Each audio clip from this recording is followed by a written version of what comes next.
Falando aqui direto do 6º Simpósio Jurídico e de Gestão, vou conversar agora com o desembargador Manuel Pereira Calças, ele que é presidente da Câmara reservada ao direito empresarial do Tribunal de Justiça aqui do Estado de São Paulo. Desembargador, gostaria de ouvir um pouco da sua visão em relação ao segmento de franchising junto à Justiça de São Paulo. Bom, o Tribunal de Justiça de São Paulo, a partir do ano passado, criou uma Câmara especial para julgar matéria de direito empresarial. Inicialmente era uma Câmara só, chamada Câmara Especializada em Direito Empresarial. Posteriormente, houve a criação e instalação de duas novas câmaras, sendo a primeira Câmara de Direito Empresarial e a segunda Câmara de Direito Empresarial do Tribunal de Justiça de São Paulo. Eu atualmente presido a primeira Câmara de Direito Empresarial e a instalação desse órgão especializado em matéria de direito comercial, com expressa menção à competência para julgar recursos em matéria de franquia, de franchise, foi, vamos dizer, um pleito apresentado pelos segmentos da advocacia que atuam no setor de franquias.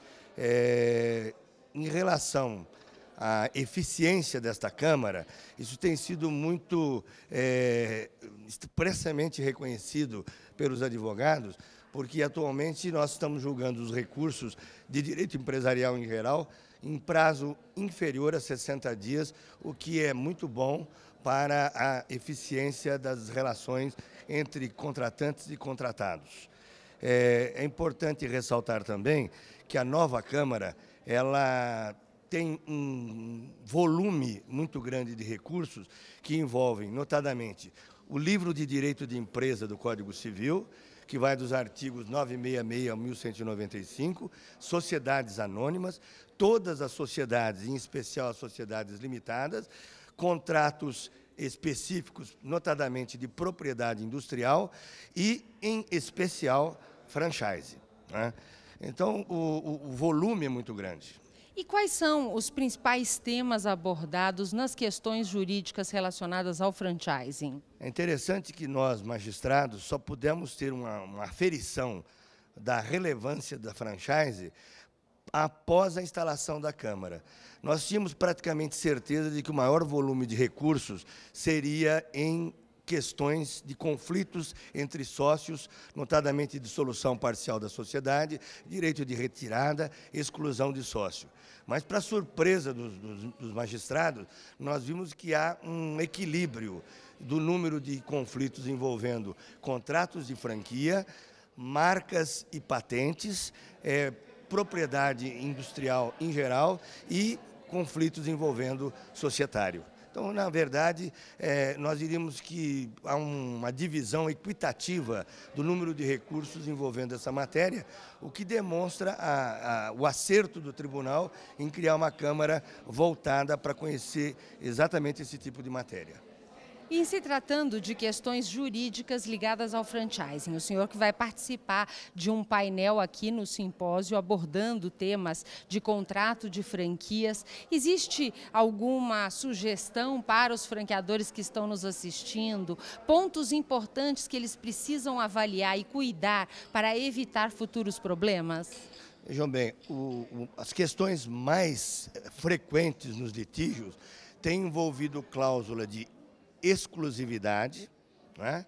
Cláusula de territorialidade e proibição de continuar a exercer a mesma atividade da franqueada num determinado território.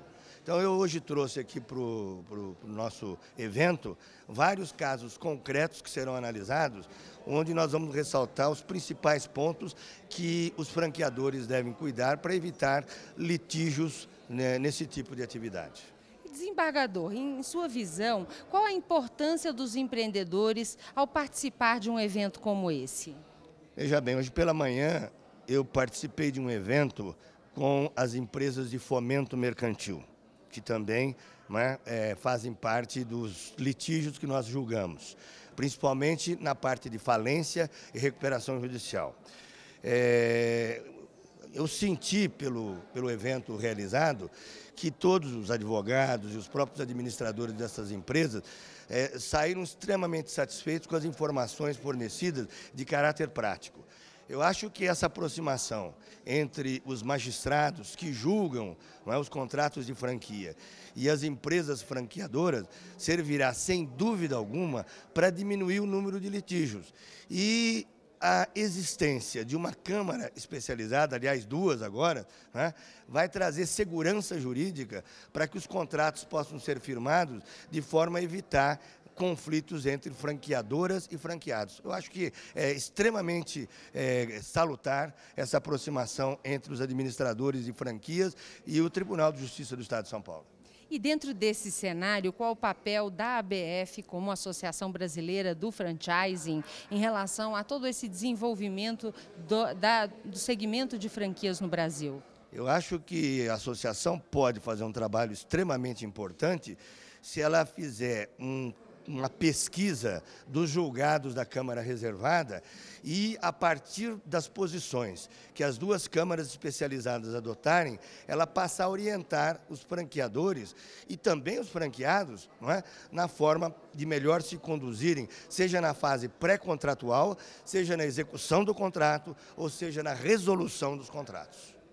Quero agradecer muito sua presença, sua participação nessa entrevista. Muito obrigada e um bom evento. Muito obrigado.